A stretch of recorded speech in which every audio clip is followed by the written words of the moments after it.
नमस्कार. मालिकेच्या आजच्या भागामध्ये आपल्याला पाहायला मिळणार आहे की सरोज ही तिच्या परीने प्रयत्न करत आहे. प्रत्येक वेळेस अद्वैतचे कान भरण्याचा ती प्रयत्न करत आहे, कारण तिच्या डोक्यात एकच आहे की अद्वैत आणि कला यांना एकत्र येऊ द्यायचं नाही.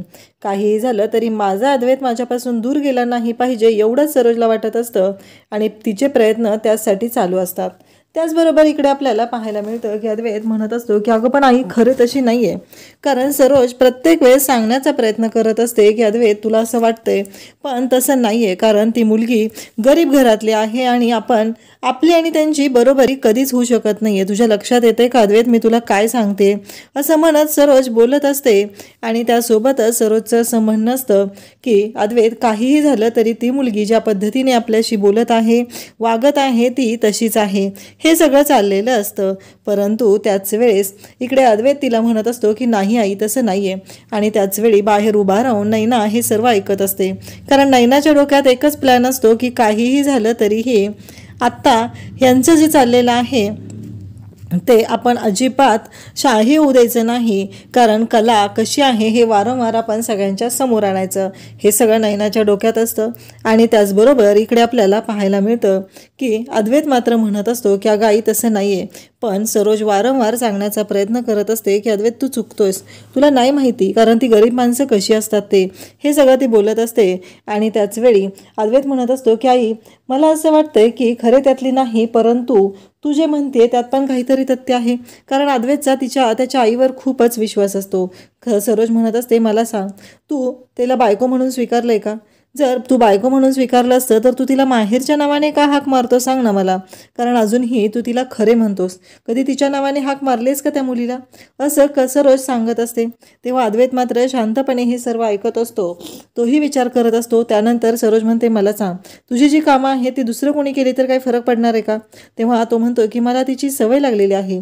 तेव्हा लगेचच सरोज म्हणत असते म्हणजे कपडे इस्त्री करणं, तुझं आवरून देणं, त्याचबरोबर तुला चहा कॉफी देणं, तुझं नाश्त्याचं बघणं, हे सगळं दुसरं कोणी केलं तर काय फरक पडणार आहे का तुला? आणि मुद्दामूनच अद्वैतच्या मनात असे विचार पेरायचं काम इकडे सरोज करत आहे. अद्वैत मात्र विचारात पडलेला आहे.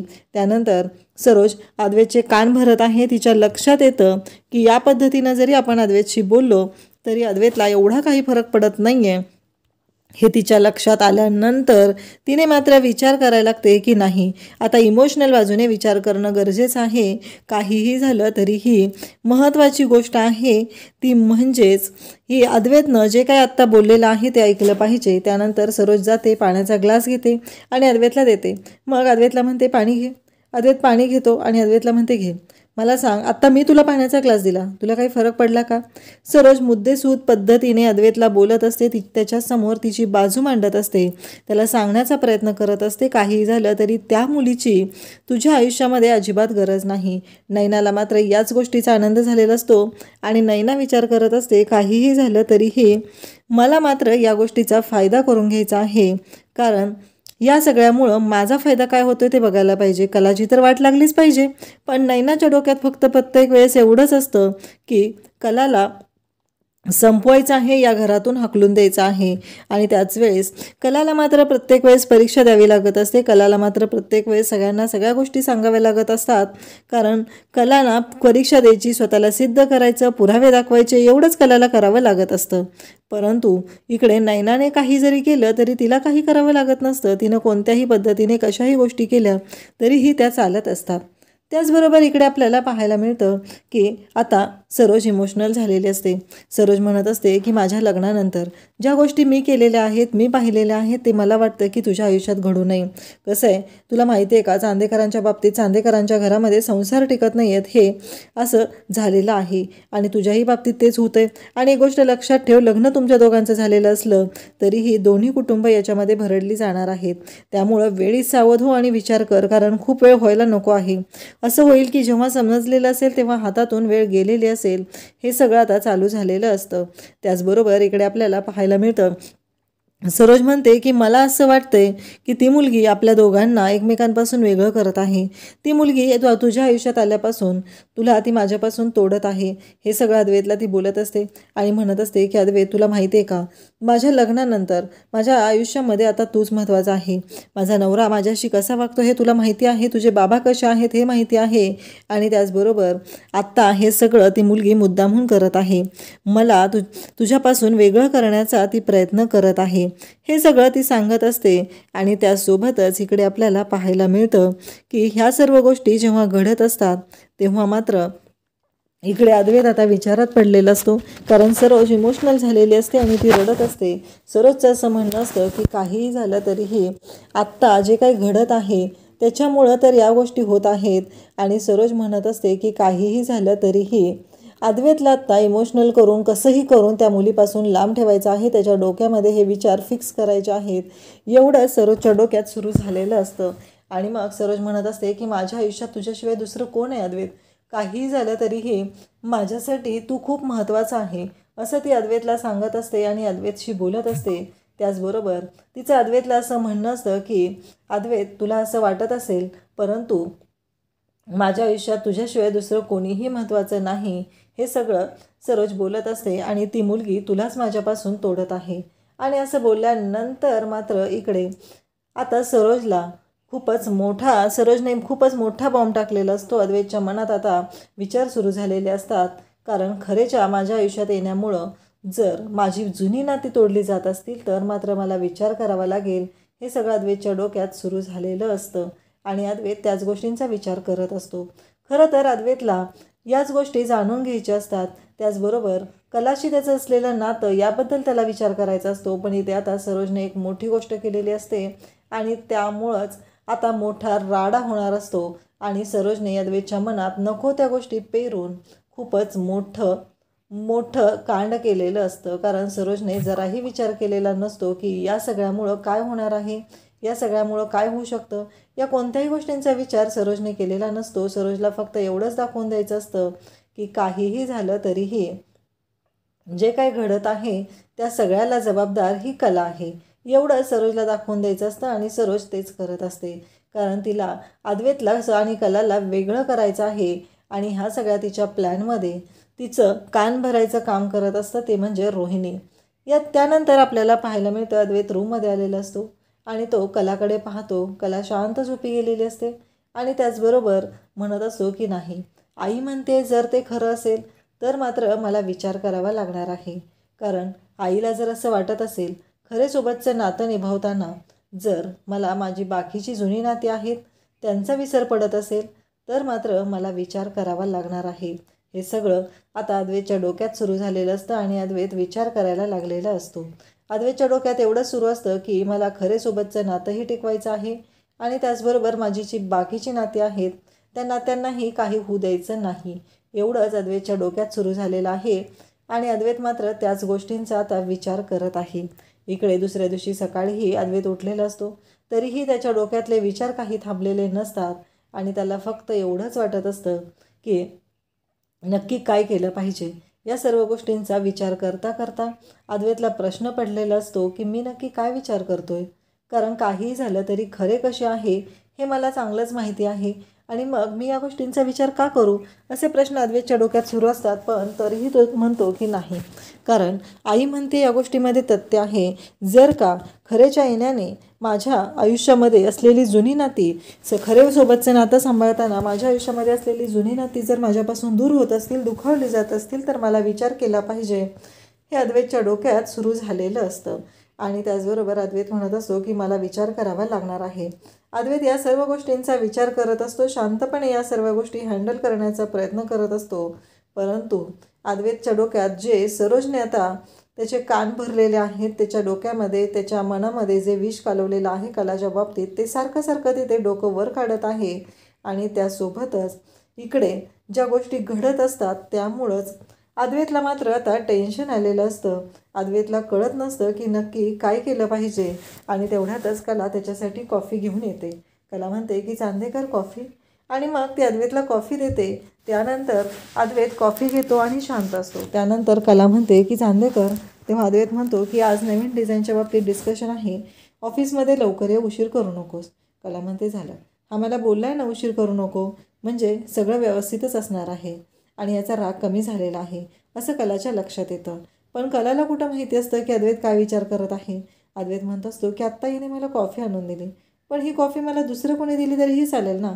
पण जेव्हा कला अद्वैतपासून दूर जाते तेव्हा मात्र अद्वैतच्या लक्षात येत असतं की नाही, कलापासून आपण दूर राहू शकत नाही, परंतु आत्ता सरोजने त्याच्या डोक्यात जे पेरलेलं आहे त्याच्यामुळे त्याला त्रास होत आहे. कारण मागच्या वेळेस 5 दिवस जेव्हा कला माहेरी गेली होती तेव्हा अद्वैत वेडापिसा झाला होता. इकडे कलाही तयार झालेली आहे की काही हरकत नाही आहे, मी लवकर तयार होते असं ती सांगत असते. त्याचबरोबर आता कला आवरायला घेत असते आणि लवकरच ऑफिसला जायचं आहे, त्यामुळं कलाने हा सगळा निर्णय घेतलेला असतो आणि या सर्व गोष्टी घडत असतात. त्याचबरोबर इकडे पाहायला मिळतं की कला आवरून तयार होत असते आणि अद्वैतशी बोलायला येत असते.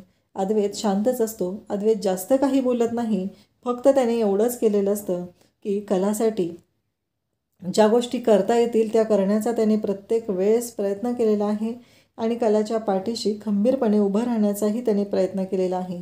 त्याचबरोबर सरोज त्याला म्हणालेली आहे की तू त्या मुलीच्या पाठीशी उभा राहतो त्याचा अर्थ काय आहे, म्हणजे तू कोण म्हणून त्या मुलीच्या पाठीशी उभा राहतो, तू कोण म्हणून तिची साथ देतो, या सर्व गोष्टी आता सरोजने बोलून दाखवलेल्या असतात आणि म्हणूनच अद्वैत त्या सर्व गोष्टींचा विचार करत असतो.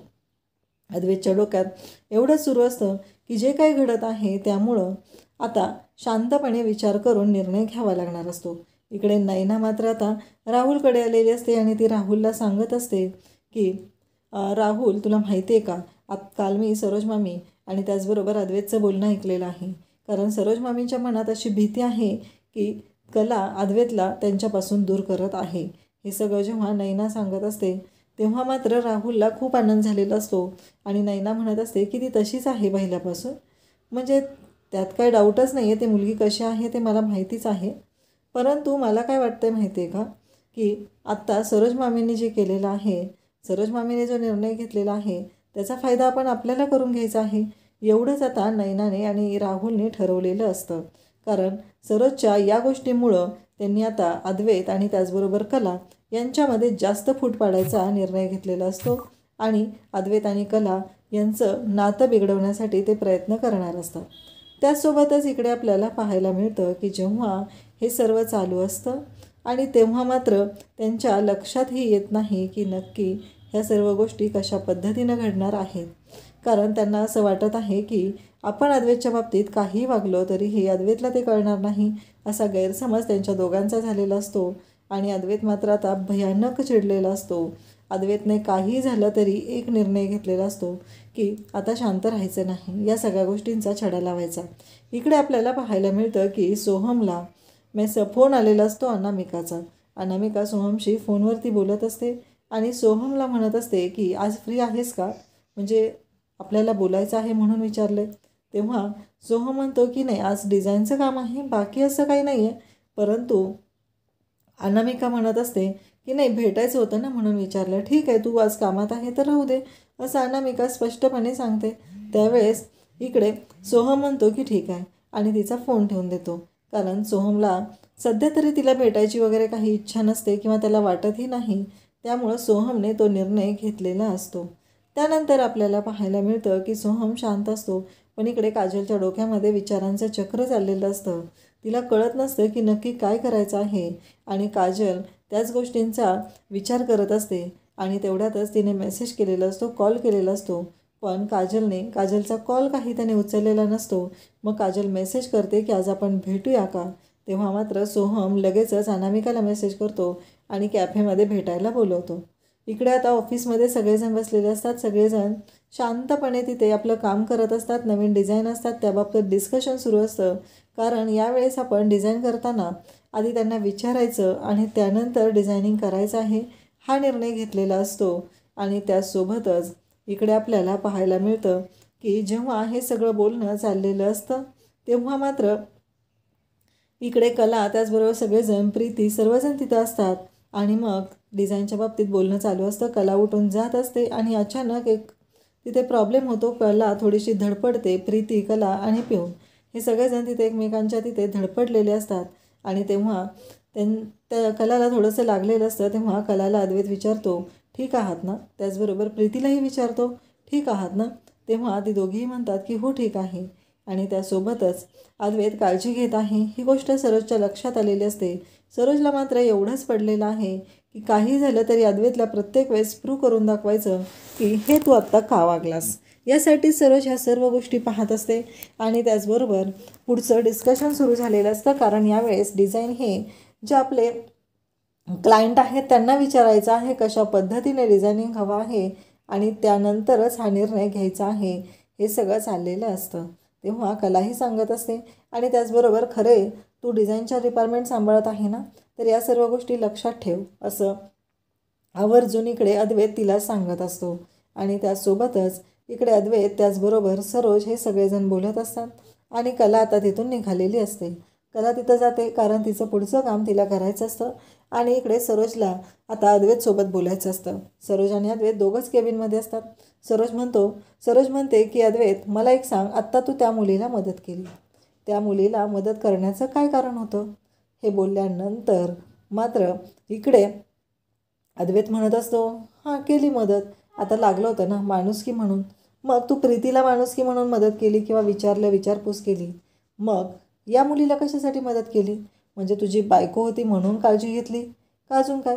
अद्वैत मात्र शांतच राहतो. अद्वैतकडे काहीच उत्तर नसतं. अद्वैत काहीच बोलत नाही. तेव्हा सरोज म्हणते की विचार कर, एवढी काही घाई नाही आहे, म्हणजे एवढं अति विचार करायची काही गरज नाही आहे, तुला जेव्हा समजेल तेव्हा तू सांग असं म्हणते आणि तिथून निघून जाते. इकडे सोहम आता अनामिकाला भेटण्यासाठी कॅफेमध्ये आलेला असतो. आणि मग अनामिका त्याच्याशी बोलत असते. तेव्हा सोहमला म्हणत असते, काय रे अचानक तू म्हणाला नको आणि परत अचानक भेटायला तयार झाला, नक्की काय? तेव्हा सोहम म्हणत असतो, काय नाही गं, परत लक्षात आलं की ठीक आहे, तू एवढं भेटायचं म्हणते तर आपण भेटून घेऊया, हा विचार मनात आला आणि म्हणून आलेलो आहे भेटायला. हे सगळं चाललेलं असतं. त्यावेळेस अनामिका म्हणत असते, पण सोहम तुझं ना भारी चालू आहे बघ, म्हणजे बिझनेस सेट आहे, घरातून काही टेन्शन नाही आहे, तू पेंटिंगही छान करतो. आणि त्याचबरोबर सोहमने त्याने केलेल्या पेंटिंग्स अनामिकाला दाखवलेल्या असतात. हे मात्र खूप छान चालू आहे. कसं आहे, सगळ्यांच्याच नशिबात एवढं सगळं नसतं रे, असं ती सांगत असते. आणि त्यासोबतच ती त्याच्याशी बोलत असते. त्यानंतर आपल्याला पाहायला मिळतं की अनामिकाचं हे बोलणं ऐकून सोहमच्या मात्र लक्षात आलेलं असतं की असं काहीतरी आहे, म्हणूनच ही अशी बोलत आहे. तेव्हा अनामिका त्याला विचारते, काय म्हणते गर्लफ्रेंड? तेव्हा सोहमला काजू आठवते, कारण त्याने गर्लफ्रेंड म्हणून काजूचाच विचार केलेला असतो. आणि मग काजू आठवते आणि त्यानंतर इकडे तो म्हणतो की नाही गं, मला गर्लफ्रेंड नाही आहे. त्यानंतर अद्वैत आणि कला यांचं डिस्कशन चाललेलं असतं. अद्वैत आणि कला शांतपणे सर्व गोष्टी व्यवस्थित अशा पद्धतीने बोलत आहेत आणि पुढं काय करायचं आहे, कसं प्लॅनिंग करायचं असतं, हे सगळं त्यांच्या डोक्यात सुरू झालेलं असतं. त्यानंतर इकडे आपल्याला पाहायला मिळतं की अद्वैत तिथून जातो आणि गुढीपाडव्याचं जे नवीन लॉन्चिंग करायचं आहे त्याबद्दल तो बोलत असतो. आणि त्यांचं बोलणं ऐकलेलं असतं ते म्हणजे राहुल आणि रोहिणीने. त्याबरोबर इकडे राहुल आणि रोहिणी म्हणत असतात, बघितलं का, तू ऐकलंस का काय बोलला तू आत्ता? तेव्हा रोहिणी असं म्हणते. तेव्हा राहुल म्हणतो की हो ऐकलेलं आहे, पण काळजी करू नकोस, काय करायचं ते माझ्या डोक्यात आहे, असं तो बोलतो. तेवढ्यातच तिथे मीडियाचे काही लोक आलेले असतात आणि रोहिणी मुद्दामच राहुलला म्हणते की ते बघ, आपलं काम होऊन जाईल, असं रोहिणी सांगत असते. आणि त्याचबरोबर इकडे राहुलला म्हणते की बघ. तेव्हा राहुल म्हणतो की करतो, मी माझ्या परीने सर्व गोष्टी मॅनेज करतो, असं तो सांगत असतो. आणि त्यासोबतच आता इकडे रोहिणीने आणि राहुलने खूप मोठा डाव टाकलेला असतो आणि ज्याच्यामध्ये अडकलेली असते ती म्हणजे कला. त्यांनी आता मीडियाला कलाशी बोलायला सांगितलेलं असतं. मीडियामध्ये जाऊन सांगितलेलं असतं की हे सगळं जे झालेलं आहे आणि त्याचबरोबर हे तिथं जाऊन त्याला सांगितलेलं असतं की कलाशी बोला, कारण आत्ता अद्वैत सर बिझी आहेत, तर तुम्ही कलाशी बोलू शकता. हे सगळं चाललेलं असतं. आणि त्यासोबतच इकडे पाहायला मिळतं ते म्हणजे आता कलाने मीडियाच्या समोर मुलाखत दिलेली असते आणि कलाने मीडियाच्या समोर सांगितलेलं असतं की हे जे डिझाईन आहे त्यावेळेस आम्ही सोनेरी कुंदन वापरणार आहे. आणि मग या सगळ्या गोष्टींमुळं एक प्रॉब्लेम झालेला असतो, तो म्हणजे काहीही गरज नसताना कलाने आधी रिव्हील केलेला आहे आणि मीडियाने त्या बातमीचा असा विचार केलेला आहे की चांदेकरांना याचा काय फटका बसणार, कारण कलाला माहीतच नाही आहे की बिझनेसच्या बाबतीत मीडियाच्या समोर काय बोललं पाहिजे, काही बोललं नाही पाहिजे. या बाबतीत कलाला काहीच माहिती नाही आहे. आणि आता अद्वैतला ह्या सर्व गोष्टी कळलेल्या असतात आणि अद्वैत मात्र भयानक चिडलेला असतो. अद्वैत म्हणतो की तुला कोणी सांगितलं होतं हे सगळं करायला. तेव्हा कला सांगत असते की मी खूप चांगल्या मनाने ह्या सगळं केलेलं आहे, ते चालले होते माझ्याशी बोलायला. आणि कला आता रडायला लागलेली आहे आणि अद्वैत तिला गेट लॉस्ट असं म्हणत ऑफिसमधून हाकलून देत आहे. अशाच अपडेटसाठी चॅनलला सबस्क्राईब करा. थँक्यू.